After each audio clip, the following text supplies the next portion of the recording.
Captain Kim waited nervously as the alien visitors came onto the UNS Defiant. These beings from the Galactic Concord represented 27 different space-traveling species. They moved smoothly and looked at everything with both interest and worry. "Welcome to our ship," Kim said with a small bow. "I am Captain Kim of the United Earth Fleet." Ambassador Lore, the leader of the group, reached out with 4 of his 6 arms. "We are happy to invite humans to join the Concord as a protected species." Kim led the aliens through the ship. He saw them looking at each other with concern when they passed the weapon rooms, the backup shield systems, and the heavily armored sections of the ship. "Is there a problem?" Kim asked when he noticed their worried looks. Ambassador Lore paused before answering. "Your ship seems to have too many weapons by our standards. In the Concord, our warships focus on being efficient and precise. We focus on staying alive," Kim answered simply. As they walked, Kim explained how Earth had faced many wars and threats. Humans had learned through hard experience that space was dangerous. The aliens listened politely but seemed uncomfortable. Later that day at the main Concord meeting hall, Director Park sat with other human representatives. They watched a video showing a fight between 2 alien groups called the Thalians and the Voss. Park was confused by what he saw. The ships fired at each other, but they only aimed at non-critical areas. Before attacking important systems, they allowed enemy crews to escape in small pods. Ships were disabled, not destroyed. "This is what they call war," Park whispered to Lieutenant Lee, who sat beside him. "They call it civilized combat," Lee whispered back. "They think our way of fighting is cruel and primitive." Park felt a chill run down his spine. These aliens had never faced the kind of desperate struggles that shaped human history. They had never fought enemies who wanted total destruction. During dinner that evening, Park spoke with a Thalian diplomat named Zev. "Your combat methods are interesting," Park said carefully. "On Earth, our wars were different." "How so?" Zev asked. Park hesitated. "Our enemies rarely gave us time to evacuate. Survival often meant striking first and hard." Zev's 4 eyes blinked rapidly. "Surely that's ancient history. No advanced civilization fights that way." Park didn't answer, just sipped his drink. The next day, the humans were invited to tour a Concord battleship. Captain Kim was amazed by its beauty. It looked more like an elegant hotel than a warship. The weapon systems were hidden behind artistic panels. The bridge was a comfortable room with plush chairs and panoramic windows. "Where is your armor?" Kim asked the ship's commander. "Armor adds weight and reduces speed," the alien commander explained. "Our shields are quite sufficient." Kim nodded but said nothing more. He noticed how thin the hull was, how exposed the critical systems seemed to be. A single well-placed hit would disable this entire beautiful ship. At the final meeting, Ambassador Lore presented the terms for Earth to join the Concord. "As a protectorate, you will gradually align your military with Concord standards," he explained. "Your more aggressive technologies will be phased out." Director Park glanced at Captain Kim, who gave a small shake of his head.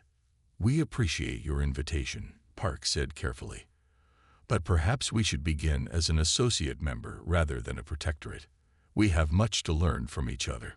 The Concord representatives agreed, though some seemed relieved that human warships would not be immediately integrated into their fleets. As the human delegation prepared to return to Earth, Captain Kim stood at a viewport watching the elegant Concord ships glide past the stars. "They're good people," Lee said, joining him. "Yes," Kim agreed. "And they've been lucky. They've never needed to fight the way we have. Do you think they ever will?" Kim watched as a particularly beautiful alien vessel passed by, its hull gleaming and delicate. "I hope not. But if that day comes, they might be glad to have humans as allies." Lee nodded. "Let's hope they never see what we can really do." 3 months after the first meeting, Admiral Choi and 5 other human officers stood on the giant observation deck of the Arcturian command ship. They had been invited to watch the Concord's military exercises. Below them, in the vast emptiness of space, the Arcturian ships moved in perfect formation. Their silver hulls gleamed in the light of the nearby star. They fired blue energy beams at small drone targets, hitting them with perfect accuracy. Impressive, Admiral Choi said to General Mox, who stood beside him. Mox was the leader of the Arcturian forces, a tall insect-like being with green armor-like skin and clicking mandibles. Your ships move very elegantly. Thank you, General Mox replied, his mandibles clicking rapidly in what Choi had learned was a sign of pride. Our pilots train for 15 years before they can join these formations. The exercise continued for another hour. The Arcturian ships disabled all target drones by hitting only their engine sections. Not one drone was completely destroyed. Perhaps, General Mox said when the demonstration ended, your ships might participate in a friendly exercise. We would be honored to see human military techniques. Admiral Choi hesitated. He looked at Colonel Min, who subtly shook her head. Showing the Concorde how humans really fought might damage the new friendship between their peoples, but refusing might seem rude or suspicious. We would be happy to join a simple exercise, Choi finally said. We can send one ship, the UNS Thunderbolt. The Thunderbolt was the smallest destroyer in the human fleet that had traveled to Concorde space. Captain Ryu commanded it, and Choi trusted him to show restraint. The next day, representatives from 12 Concorde species gathered on the observation deck. The Thunderbolt, a dark gray ship with few external lights, moved into position. Across from it, 20 drone ships activated, simulating an enemy fleet. Begin the exercise, General Mox announced. What happened next shocked the watching aliens. Instead of moving in a clean, predictable pattern like the Arcturian ships, the Thunderbolt zigzagged violently. It fired thrusters in seemingly random directions, making it hard to track. Then it launched 30 small objects. What are those? Asked a blue-skinned diplomat. Decoy drones, Colonel Min explained quietly. They confuse enemy targeting systems. The simulation drones fired at the decoys while the Thunderbolt circled behind them. Then, without warning, the human ship fired its main weapons. The energy beams cut through 3 simulation drones at once, completely destroying them rather than just disabling their engines. The watching aliens gasped. This was not how warfare was conducted in Concorde space. The Thunderbolt continued its attack, launching missiles that split into smaller projectiles. Each missile could hit multiple targets. Within minutes, 15 of the 20 simulation drones had been completely destroyed, not disabled, but broken into pieces. Stop the simulation, General Mox shouted, his carapace turning pale green with shock. Stop it now. The remaining simulation drones powered down. The Thunderbolt ceased fire immediately. A heavy silence fell over the observation deck. Many of the alien diplomats stared at the human officers with new wariness in their eyes. 2 hours later, Commander Song stood before the Concorde Military Council. General Mox and representatives from 7 other species sat in a half-circle, looking down at him. Your tactics, General Mox began, his voice tight with controlled emotion. They are designed for total destruction of the enemy. Yes, Commander Song replied simply. That is the point of warfare where we come from. Not here, General Mox said firmly. Not in civilized space. Song took a deep breath. With respect, General, our history has taught us that when real enemies attack, they rarely follow rules. Our ships and tactics are designed to ensure we survive, even against overwhelming odds. By destroying everything in your path, asked a small, furry counselor. If necessary, Song admitted, we prefer peace, but when we fight to win. That evening, Admiral Choi met with the human diplomatic team in their quarters. It went poorly, Director Sun said. The Concorde species are disturbed by what they saw today. They asked to see how we fight, Colonel Min pointed out, and that was us being gentle. Choi looked out the window at the stars. They've lived in peace for so long that they've forgotten what real war is like. They fight like it's a sport with rules everyone follows. "Should we apologize?" asked Director Sun. "No," Choi said firmly. "We should not pretend to be what we are not. But perhaps we should hope they never need to see what humans can really do when truly threatened." None of them realized how soon that day would come. The Void Dominion attacked without any warning. Their black ships appeared near the outer planets of the Concord. No one knew where these strange aliens came from.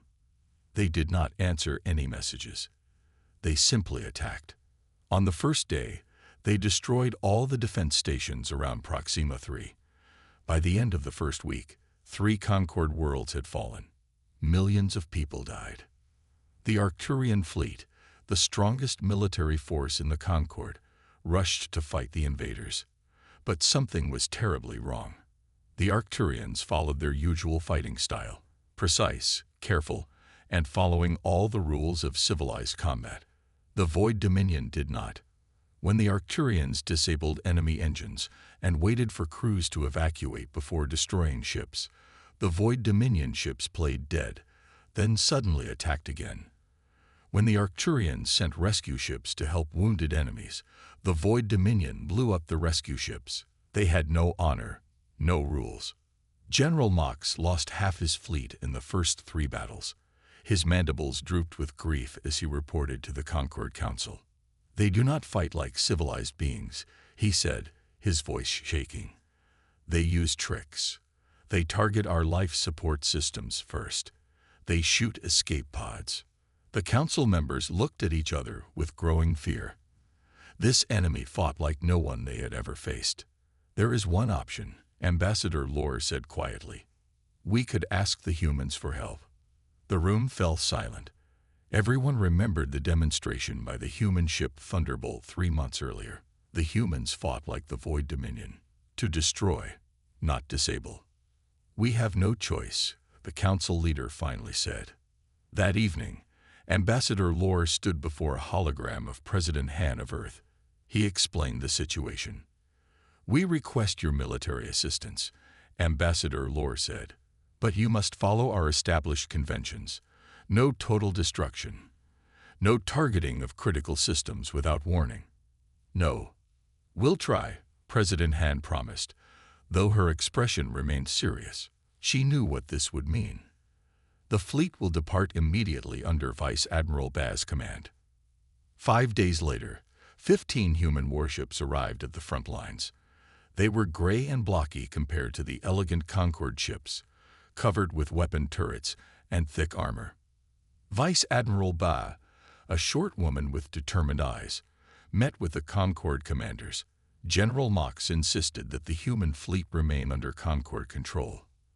"You will follow our battle plans," he said firmly. "Our way of warfare has kept peace for 1,000 years. "It's not keeping peace now," Ba pointed out, but she agreed to the terms. The combined fleet moved to defend Rigel Prime, a heavily populated Concord world. The Arcturian commanders placed the human ships in support positions, away from the main battle. The Void Dominion arrived with twice as many ships as expected. They ignored the Concord formation and drove straight toward the planet. Permission to engage with full weapons, they requested over the comm.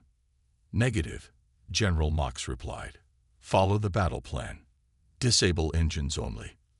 Vice Admiral Ba watched in growing frustration as the Concord ships tried to fight with precision against an enemy that had none. The Void Dominion vessels took terrible damage, but kept fighting until they exploded. They rammed damaged Concord ships. They fired at civilian evacuation ships. "We need to change tactics," they urged again. "Follow orders," came the reply. By the end of the battle, Rigel Prime was lost. 6 billion people had to be evacuated, and many didn't make it. The Concord fleet retreated, having lost another 30 ships. The Emergency War Council meeting was tense. Vice Admiral Ba stood before the alien commanders, her face tight with anger. "This isn't working," she said bluntly. "You're asking us to fight with our hands tied behind our backs." General Mox's carapace had turned a pale, sickly green. "These are our ways," he insisted, though his voice shook. "This is how the Concord has always maintained peace. Bai leaned forward, placing both hands on the table. "These are your graves," she replied coldly. "The Void Dominion doesn't care about your ways. They're here to destroy you." The room fell silent. The Concord commanders looked at each other, their alien faces showing various signs of fear and uncertainty. "What would you do differently?" a small furry commander finally asked. "Let us fight the way we know how," Ba said. "No restrictions, no rules of engagement. Give us full control of the fleet." That would mean General Mox couldn't finish the sentence. "That would mean we might actually win," Bai finished for him. "But you need to decide now. 3 more Concord worlds are in the path of the Void Dominion. How many more billions will die while you cling to rules your enemy doesn't follow?" The council members looked at each other. The choice before them was terrible. Keep their civilized ways and likely perish, or let the humans loose with their terrible weapons. The Proxima Concord station fell 3 days after the War Council meeting. It was the oldest and largest space station in the Concord, home to representatives from all 27 member species. The Void Dominion destroyed it without warning, killing over 50,000 beings. The Concord Council gathered in emergency session aboard the last remaining command ship. Their faces showed defeat and fear. "We have no choice," Ambassador Lore said, his voice hollow. "We must give the humans control." General Mox's mandibles clicked rapidly in distress. "Their methods are barbaric." "We are facing extinction," replied the council leader. "Pride cannot matter now." They sent an urgent message to Earth. Within 2 days, Admiral Yao arrived with the humans' 7th Fleet, 30 warships of various sizes, all of them heavily armed. Admiral Yao was an older man with a calm face and gray hair. He stood before the Concord Council with perfect posture, hands clasped behind his back. "We are prepared to take command of the defense effort," he said. "But I must be clear about what this means." The council members looked at him nervously. "Human warfare is not like yours," Yao continued. "We do not fight to disable. We do not follow rules of engagement with enemies who show no mercy. If you give us control, we will use every weapon and tactic at our disposal." "Will you save us?" asked a small furry council member. "We will try," Yao promised. "But I need complete freedom to fight as we see fit." General Mox stepped forward. "No restrictions?" he asked, seeking confirmation of what he feared. "None," Yao replied firmly. Mox lowered his eyes. "Then save us, Admiral, please."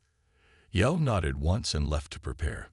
Within hours, the human fleet was moving toward the SETI system, where the Void Dominion forces were gathering for their next attack. What followed shocked the Concord observers. First, human scout ships mapped the entire system. Then Admiral Yao ordered all civilian ships to evacuate. This alone was unusual. The Concord always tried to defend planets where people lived. "Why evacuate?" General Mox asked, watching from the command ship. "Because we're going to make this system uninhabitable," Colonel Jin explained simply. The human plan became clear over the next day. Small, fast ships planted nuclear space mines throughout the system's asteroid belt. Other ships deployed strange devices that Colonel Jin called EMP buoys, weapons that could disable electronic systems over vast areas. "The Void Dominion will arrive in this system in approximately 12 hours, Admiral Yao told his captains. "We will not meet them in open battle. We will not form pretty formations.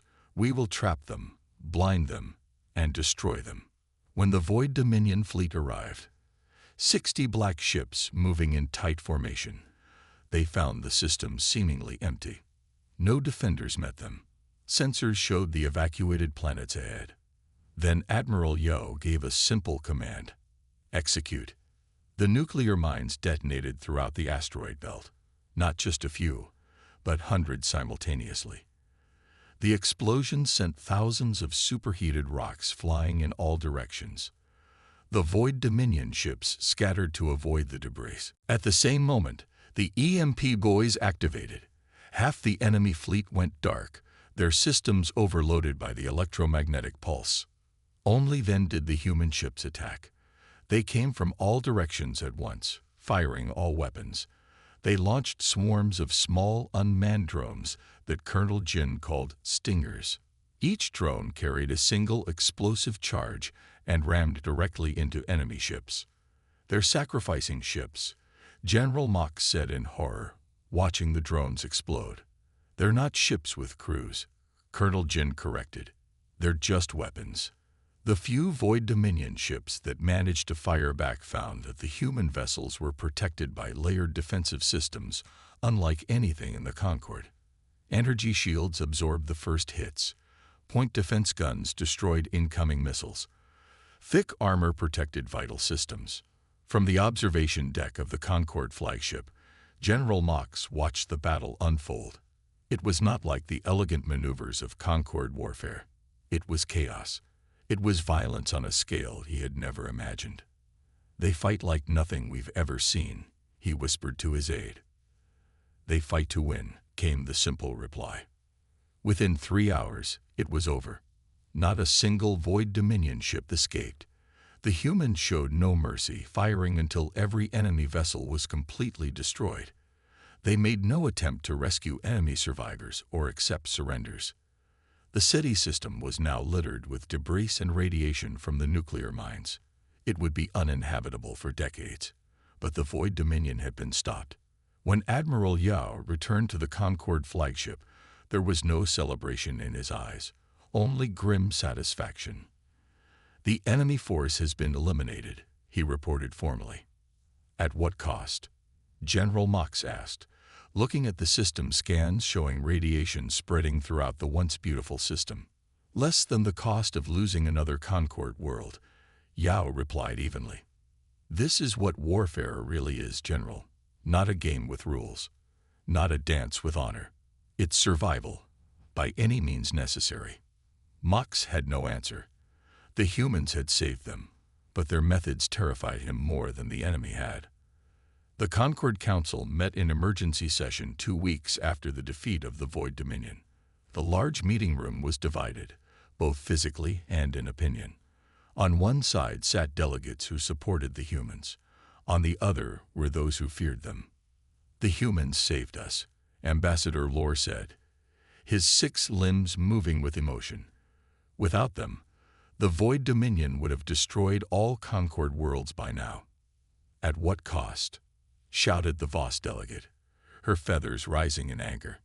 "The entire Centauri system is poisoned from their nuclear mines. 3 planets that survived the Void Dominion are now uninhabitable because of human weapons." The argument continued for hours. Some delegates pointed out that billions of lives had been saved. Others noted that the humans had broken every rule of civilized combat. Admiral Yao stood before the council, listening to both sides.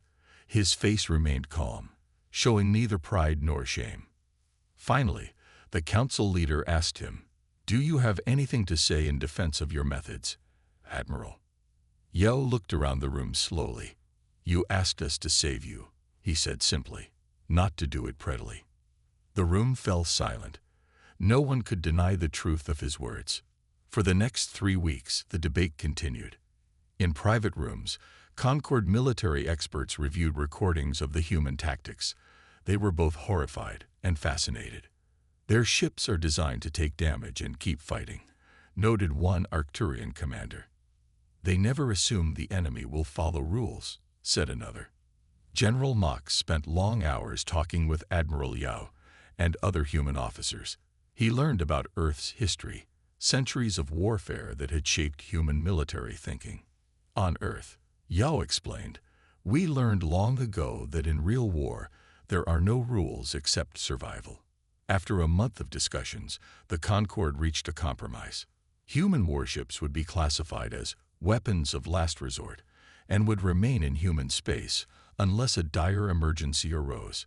Humans would be welcome in Concorde space as traders, diplomats, and visitors, but their military power would be kept at a distance. At the treaty signing ceremony, Director Park represented Earth. He was a skilled diplomat who understood the fears of the Concord species. "We understand your methods now," he said as he signed the document. "You fight with precision because you've never truly faced extinction." Ambassador Lore signed for the Concord. "And you fight with such ferocity because you have," he acknowledged. In the months that followed, many changes occurred. Concord scientists and historians visited Earth, studying human history with a mixture of horror and fascination. They were shocked to learn how close humans had come to destroying themselves in their own wars. Meanwhile, human engineers began working with Concord technology experts. They found ways to make human weapons more precise and less destructive. These new systems would allow humans to participate in Concord peacekeeping missions without causing widespread damage. At the same time, though they didn't publicly admit it, the Concord military began adopting some human defensive ideas. They added more armor to their ships. They developed better early warning systems. They even created a small force trained in emergency tactics, what humans would simply call real fighting. A new balance emerged in the galaxy. In Concord space, humans followed the rules. They spoke politely at diplomatic meetings. Their ships used only approved weapons. They learned the elegant, precise combat techniques the Concord preferred. But everyone knew what waited in the Sol system if peace was ever truly threatened. The main human fleet, with its nuclear mines, its kamikaze drones, its devastating weapons, remained ready. The Concord classified these ships as too dangerous for galactic warfare, but they were grateful such ships existed. 5 years after the Void Dominion War, General Mox visited Earth. He stood with Admiral Yao, watching human ships training near Jupiter. "Do your people regret joining the Concord?" Mox asked. "You must follow so many rules now." "Rules are good in peacetime," Yao replied. "And we've learned much from your people. Your medical technology alone has saved millions of human lives." "And if war comes again?" Mox asked. "Then we will do what we must," Yao said simply. "As we always have." Mox's mandibles clicked thoughtfully. "The Void Dominion has not been seen since your fleet destroyed their main force. I believe they feared what would happen if they returned." "Good," said Yao. "Fear can prevent war better than rules." As Mox prepared to return to Concord space, he realized something important had changed. The Concord had maintained peace for 1,000 years through rules and agreements. Now they had something new. The knowledge that if those rules failed, the human warships waited, silent but ready. Sometimes, Mox thought, the most dangerous weapons are the ones you never have to use. The end.